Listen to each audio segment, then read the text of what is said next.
Bonjour à tous et bienvenue dans cette nouvelle vidéo de l'alchimie des corps. Aujourd'hui, je vous retrouve pour une vidéo de conseils pratiques où je réponds aux questions qu'on me pose sur le yoga et autour du yoga. Aujourd'hui, je réponds à une question qu'on me pose très souvent après avoir fait un premier cours de yoga, qui est « mais comment je dois m'habiller? Quelle tenue je dois mettre ?» Alors c'est une question qui peut paraître assez...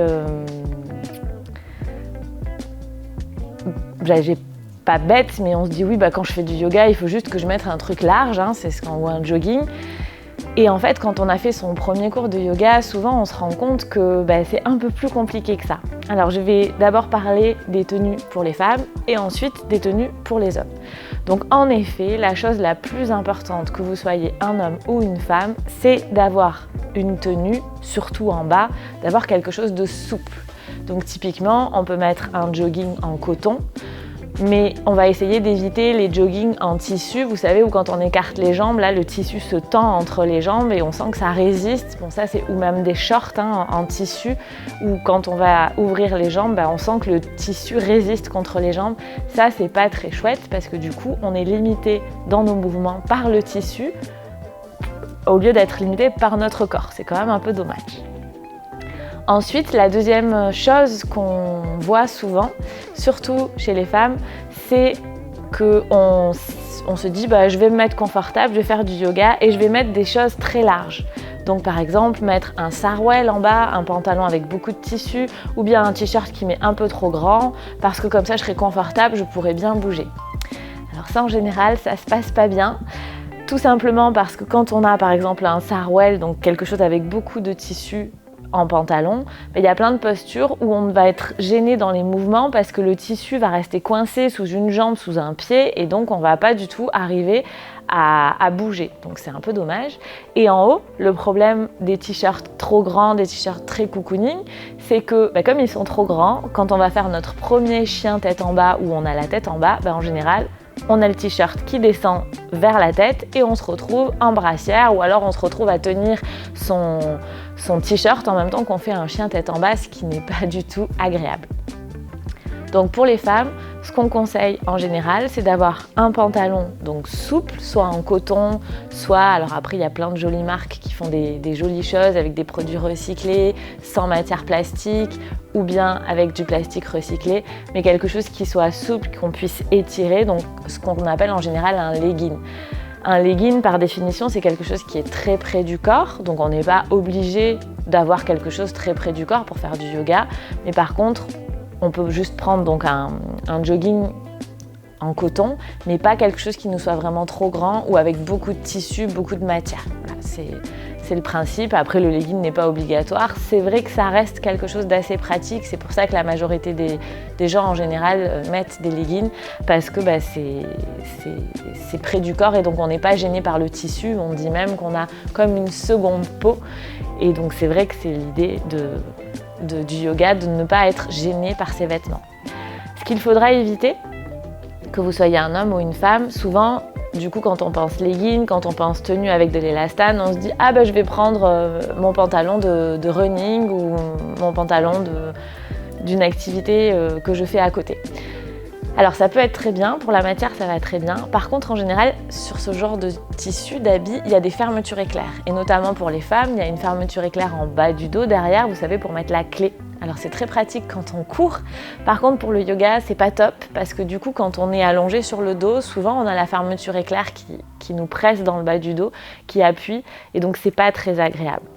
Donc c'est pareil avec tous les pantalons qui ont des grosses coutures ou des fermetures éclairs sur les côtés pour avoir les aérations. C'est pareil, les fermetures éclairs, quand on est en appui sur la zone du pantalon qui a une fermeture éclair, ça fait mal. Donc vraiment quelque chose de simple en bas, quelque chose de près du corps, pas forcément très collé comme un legging, mais pas avec 4 tonnes de tissu autour des jambes. Et donc pour en haut, on pourra, pour les femmes toujours, donc éviter les t-shirts XXL ou alors il faut accepter de se retrouver en brassière ou en débardeur si on a mis un débardeur dessous et d'être un peu noyé dans son t-shirt quand on a la tête en bas. Sinon, en général, on aime bien, pareil, avoir quelque chose qui est plutôt près du corps plutôt longs aussi pour pas se retrouver avec les reins à l'air ou le ventre à l'air quand on lève les bras, si on a envie d'avoir un petit peu de confort.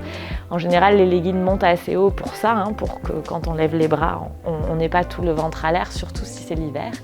Mais voilà, un t-shirt qui est plutôt près du corps plutôt qu'un t-shirt ample et pareil dans une matière assez souple dans laquelle on puisse bouger. Alors pour les hommes, il n'y a pas encore énormément de... Alors il y en a, mais il y a de plus en plus d'hommes qui font du yoga et donc il y a de plus en plus de marques de yoga qui font des vêtements pour les hommes. Mais on est très très loin de ce qui se passe aux États-Unis. Aux États-Unis, il y a des boutiques dédiées vraiment au yoga et il y a un choix énorme pour les femmes et un bon choix pour les hommes. On n'en est pas encore là, peut-être un jour en France, mais ça, on y arrive tout doucement. Pour les hommes, souvent, c'est un petit peu plus compliqué de trouver quelque chose qui va bien. Alors en haut, en général, vous n'avez pas de problème. Un t-shirt en coton ou un t-shirt de running, ça va très bien. Vous avez moins ce souci des t-shirts XXL qui tombent quand on a la tête en bas. Le souci, c'est en bas. Donc souvent... Donc soit on peut mettre, si vous avez des leggings pour courir, alors ça ne doit pas s'appeler des leggings pour les hommes, je ne sais pas comment ça s'appelle, des choses plutôt près du corps, ça peut être bien, mais à condition, ou pour faire du vélo, mais à condition qu'il n'y ait pas des fermetures éclairs partout.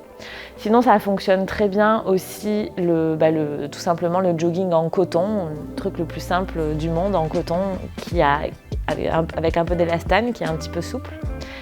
Et sinon, quand c'est l'été, souvent ce que je vois mes clients, ce qu'ils font, et je trouve ça plutôt malin, c'est que du coup, ils sont en shorts et ils mettent un cycliste, donc quelque chose qui est près du corps, et un short un peu plus large au-dessus. Comme ça, il n'y a pas de problème quand j'écarte les jambes, je suis potentiellement gênée parce qu'il y a le cycliste dessous qui prend bien les cuisses et le short un peu plus large qui permet d'être un peu moins moulé. Et en tout cas visuellement de se sentir moins moulé. Donc je trouve que c'est une bonne option. Moi j'ai pas mal d'hommes dans mes cours de yoga qui font comme ça. Alors bien évidemment, moi je travaille pas, si vous cherchez des marques, moi je travaille pas mal avec une marque qui s'appelle Yoga Searcher, qui fait des vêtements pour les femmes, quelques vêtements aussi pour les hommes. Personnellement, j'aime bien faire un petit peu attention aux matières que je porte. C'est comme pour les tapis de yoga, d'essayer de porter des matières plutôt naturelles, surtout quand c'est notre métier. Moi, je passe ma vie, beaucoup de temps en leggings. Donc c'est vrai que c'est comme pour les tapis de yoga, j'aime bien avoir plutôt des matières naturelles, sans matières plastiques, qui respectent plutôt l'environnement. Ça a un coût, mais c'est un choix éthique. Chacun fera comme il a envie. Voilà, j'espère que cette vidéo vous aura été utile. Peut-être qu'elle vous permettra de trouver dans le fin fond de votre garde-robe quelque chose qui pourra correspondre à vos besoins. Et si c'est le cas, je vous invite peut-être à la partager avec d'autres personnes qui font du yoga et qui peut-être n'osent pas se demander mais comment on s'habille en fait pour faire du yoga, qui n'osent pas demander à leurs amis ce genre de choses. Et si vous faites du yoga dans le confort de votre chez vous, si vous faites du yoga en ligne, vous avez peut-être moins de problèmes avec les tenues. On est souvent plus à l'aise chez nous que quand on fait des cours en salle avec d'autres gens. Et si vous avez envie de commencer le yoga en ligne en toute sécurité, je vous invite à télécharger mon programme de 7 jours pour bien commencer le yoga en ligne, où j'alterne des cours de yoga bien évidemment, des conseils pratiques comme cette vidéo, mais vraiment ciblés sur le yoga en ligne, et également des pauses techniques sur certaines postures. Voilà, c'est vraiment un programme qui est designé, qui est fait pour vous soutenir dans votre pratique de yoga à la maison, et c'est un programme qui est complètement gratuit. Vous pouvez le télécharger en suivant le lien qui est sous la vidéo, en barre d'infos de la vidéo, et vous le recevrez dans votre boîte mail. N'hésitez pas à me laisser un commentaire pour me partager peut-être vos questions sur les tenues de yoga, que vous soyez un homme ou une femme. C'est toujours un plaisir de lire vos commentaires et d'y répondre. Abonnez-vous à la chaîne si ce n'est pas déjà fait, et je vous dis à la semaine prochaine pour une nouvelle vidéo. Merci.